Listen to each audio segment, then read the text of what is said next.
Hello, my good friends. New angle, and if you can see when I move my head away, I have a bookshelf now, and I have a table, which I am sitting at.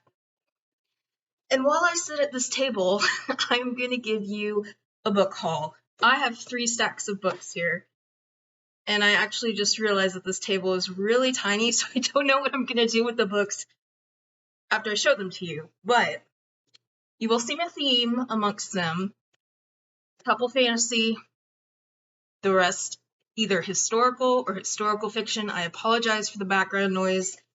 My guinea pigs are drinking. Drinking water. They're very thirsty. They are thirsty pigs. So a lot of this history is medieval history because a new project for 2023 may just be a historical fiction novel set in the Middle Ages that I'm going to work on. So there's some Irish stuff in here as well, lots of Europe, and I apologize about the strobing. That's just my fan strobing the lights. It is what it is. I have to look at it every day. It's just my apartment. Small town living. All right, let's get started. So the first book I have, a lot of you are going to recognize, Babel by R.F. Kuang. This is the Book of the Month edition. This was not my Book of the Month. This was December 2022. So I had paused my Book of the membership. I thought I had canceled it, but really I'd only paused it. So I paused it in July and it actually picked back up in November, and I didn't notice. So I had credits. I used up the credits, and I officially canceled my Book of the Month. My wonderful brother opened the box before I did, and that was annoying, but it happened. So Babel. This is a story about a magical school, and I like to go into books not knowing too much. I know this is historical fantasy. You can actually see that me and my friend Ben talked a little bit about this at the very end of our pretty long video about historical fiction and fantasy. So I know this has to do with the British Empire and how they treated their Indians, like East Asia Indian, not Native Americans. And their treatment was really, really bad, but I don't think it's as bad as the way white Americans treated Native Americans. But we shall see. There's a fantastic element to this. It is set in, I believe, 1828. 1828, yes. So, Babel. I am sure so many of you guys know more about it than I do. Okay, moving on. Half price books. You see the half price book sticker? That's where I went. This is Battles of the Medieval World. So this would be the high to late Middle Ages, not the early Middle Ages. So 1000 to 1500. The high Middle Ages really kind of start in 1066 with the Battle of Hastings. Medieval warfare I find interesting, especially the Battle of Agincourt, which, I mean, I'm sure this probably talks about. That was a huge battle in 1415. And I really, don't even know what led the English to win that battle. Nicopolis, 1396. I bet Agincourt. This is Tannenberg. Where are you, Agincourt? 1420. Well, I'm sure it's in here. If it's not, then it's not. So this will just teach me a little bit. Here it is, Agincourt. It'll just teach me a little bit about medieval war tactics. And I think Agincourt, or Agincourt as we say in America, had something to do with the English longbowmen, and that's why they won. So while this really is kind of looks like a coffee table book, I am going to actually read it. I've read a couple of coffee table books before, and I actually like them, so pretty cool. The Mirror and the Light. This is the 3rd book of the Wolf Hall trilogy. I have the first one on Kindle, which I'm actually going to start tomorrow, and I plan to read through the series, so I saw the 3rd one at Half Price Books. Let me turn my volume down on my computer so that My Discord doesn't keep popping up, but yeah, this is the new one. It's the third one and last one in the fictional biography of Thomas Cromwell. The miniseries covered the first book, Wolf Hall, and the second book, Bring Up the Bodies. This is the third book, and I actually think it's the longest. This is a chunker. And it starts right where the miniseries left off, because the first thing it says on the back is Anne Boleyn is dead. And Cromwell was not long after her. So there we go. This is probably the oldest book I got. This is The Plague and the Fire. This is not about the Middle Ages, I just realized as I looked on the back. This is about the Great Fire of London and the Great Plague of London. So the Great Plague of London, I think, was pneumonic plague. This is obviously a very old book. You can see there's no barcode. It's not very pretty. And it was $5, so I'll read it. I thought it was about the Black Death. And I thought the fire was symbolic, but it's not. It's the literal fire of London. So we'll take a look at that. So now Death rides triumphant on his pale horse through our street and breaks into every house. Now people fall as thick as leaves from the trees in autumn when they are shaken by a mighty wind. Now there is dismal solitude. So wrote a London physician in the middle of the plague-ridden summer of 1665. I actually read Journal of the Plague Year the day that America hit 100,000 dead of COVID. So this was the year of the Black Death, the year 100,000 died. No, 1660, whatever. This book is really old, so I don't know what I'm going to do with that, but I'll read it, but it sounds weird. The history doesn't sound quite right. Okay, next history book I got, How the Irish Saved Civilization. The untold story of Ireland's heroic role from the fall of Rome to the rise of medieval Europe. So I've seen this book before, and I think it actually might be on my to be read, my TBR on Goodreads. I was in the world history section, and I was kind of just grabbing books because I wanted to get out of there, and I was so happy that their nonfiction section was as full as it was. This was a half-price books in an area I don't really shop in that much. There's a better one, like kind of everywhere except the town I was in. So I was just happy to find as much history there as I did, and I was on a gift card, so I didn't really care how I spent it, and I still have $10 left on it.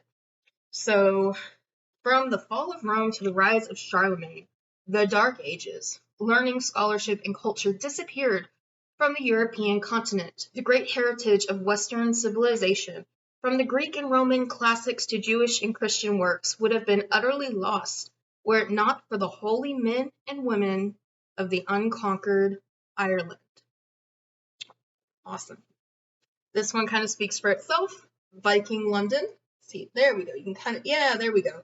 And it's not that old. It looked old on the shelf, but this is in really good condition. Got a little map, I guess, of the city of London. Whoever donated this to Half Price Books, I don't think read it, because this is brand spanking new. It's got new book smell. So, let's see.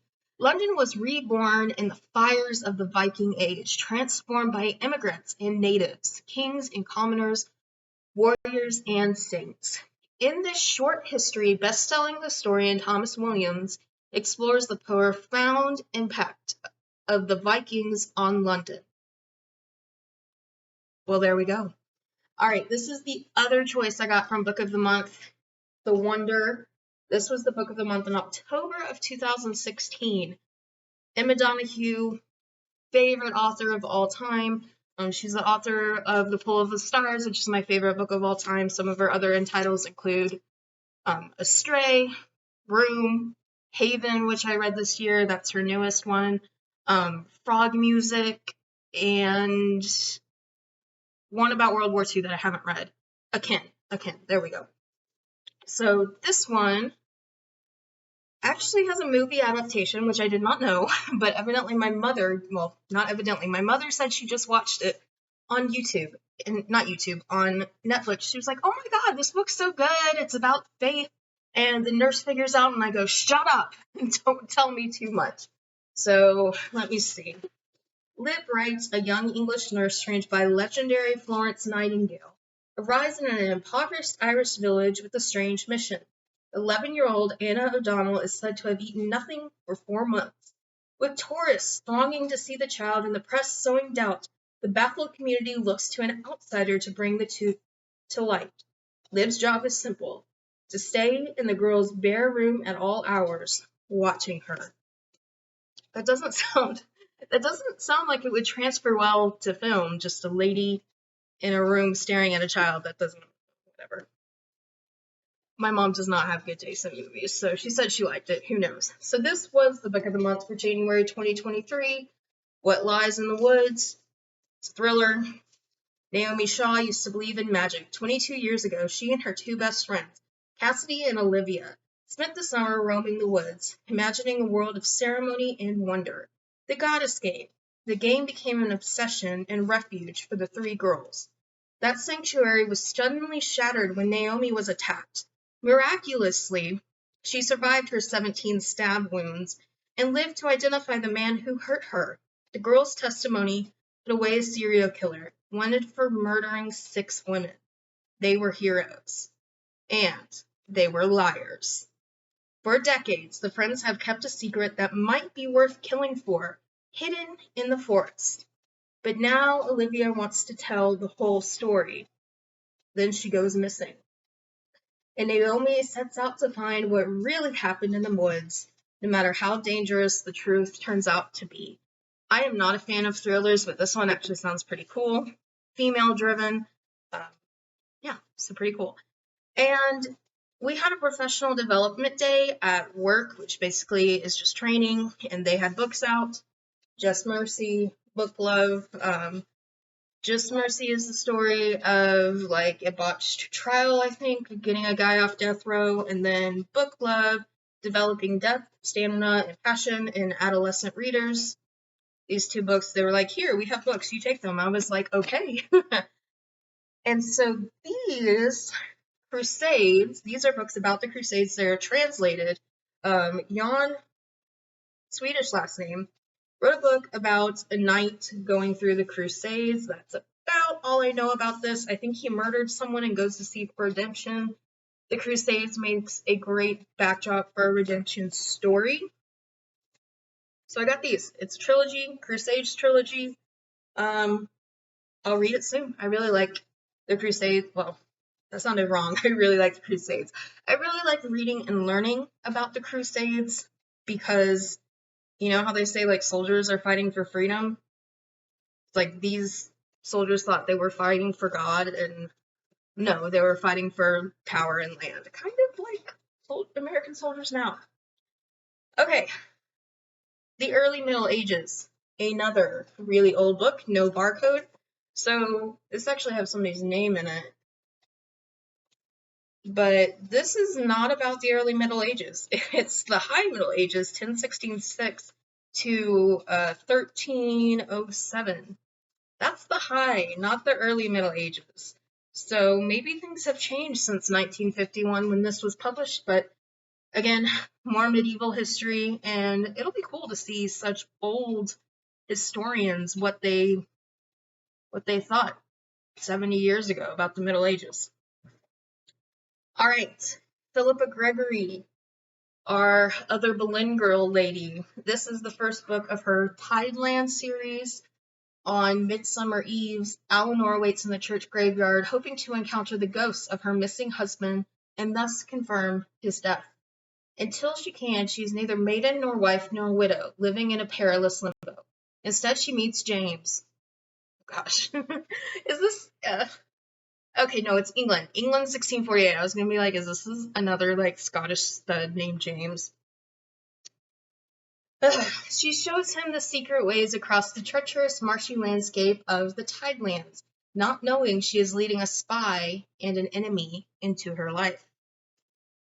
Here we go. Women's Lives in Medieval Europe. This is a textbook, I believe. Somebody's highlighted all through it. Again, female, Middle Ages, Crusades. We'll see. And this one, Project Hail Mary, it was in a stack. I don't think I've hauled this on my channel yet, but I actually got this a while ago and I guess stacked it with my new stuff. So, Project Hail Mary. And then another fantasy book, Stardust, Neil Gaiman. I absolutely love this movie. And so I'll read the book and probably put it on my classroom bookshelf. I don't know. Some crazy stuff is going on at work right now, which made me stop collecting for my bookshelf, for my book library. So good thing I did that tour when I did. But I'll just quickly read the back. Young Tristan Thorne will do anything to win the cold heart of beautiful Victoria. Even bring her the star they watch as it falls from the night sky. But to do so, he must enter the unexplored lands on the other side of the ancient barrier that borders their tiny village, and beyond the safety of wall. Strange things can happen to a determined lad chasing his heart's desire into a magical world of wonders and perils where anything that can be imagined can be found. This may be historical fantasy too. I think this technically qualifies as historical fantasy, so excited. And then I got the 7th Outlander book. I am currently reading the 6th one. I've been reading the 6th one for 10 months. It's huge. It is 506,000 words. To put into perspective how huge these books are, Pillars of the Earth is 412,000 words, and that's one of the most notoriously long books there is. This one's a little bit longer. I think this one is like 450,000. The Fiery Cross, which is book 5, is 504,000, which I read last year. And I'm getting close to, I'm at 65% of book 6 after almost a year. Because I've like started and stopped and started and stopped again. And these books take time. They're big. But this is book 7 out of 9 currently released. The fact that the last one is not out is the reason I'm not rushing through this series. Last book. Are you ready? It's Legends and Lattes. I did not jump on the crazy train for this one, guys. This is actually the tour version. So this isn't the self-published version, but first of all, I don't really like magical creatures. The main character is an orc. 2, I don't like coffee. I don't like coffee shop culture. I don't like it. I don't like tea either. Like, I am an energy drink girl, sadly. So I think we all know what this is about. I will read it in a vlog. I do more so enjoy vlogs, but they've kind of fallen out of fashion, so I'm probably going to start doing some reaction videos too, but 2023, that's in the works. So we know what this is about. A war-weary orc going and starting a coffee shop. They say it's wholesome. They say it's like a feel-good story, that it's got low stakes. Feel-good story, low stakes, not things I like. I want to hurt. I want to cry. I want to be ripped to shreds when I read. Feel-good stories don't really make me feel that good because I get kind of like cynical and disgusted by happy people, but we'll see. And this is a very floppy edition, but it was only $15 and it's brand spanking new. So I don't really like floppy paperbacks because they tend to flop out of my hands. Like, this is not floppy. This is stiff. I like this. Good stiffy. You know? Just Mercy, little floppy. This one's a little floppy. This one too. And they have that kind of like matte feeling. You know, like you hear that? Not my favorite. I like this. This is kind of floppy, but the cover is substantial and cardboard. It's not that wimpy. There you go. So that's my book haul for a couple weeks, I guess. Mostly books I just like acquired from work or half price books. I got a $100 gift card for half price books and I still have $10 left on it. So that's it for me right now. my good friends. Keep reading, keep writing, keep loving words, and I'll see you next time.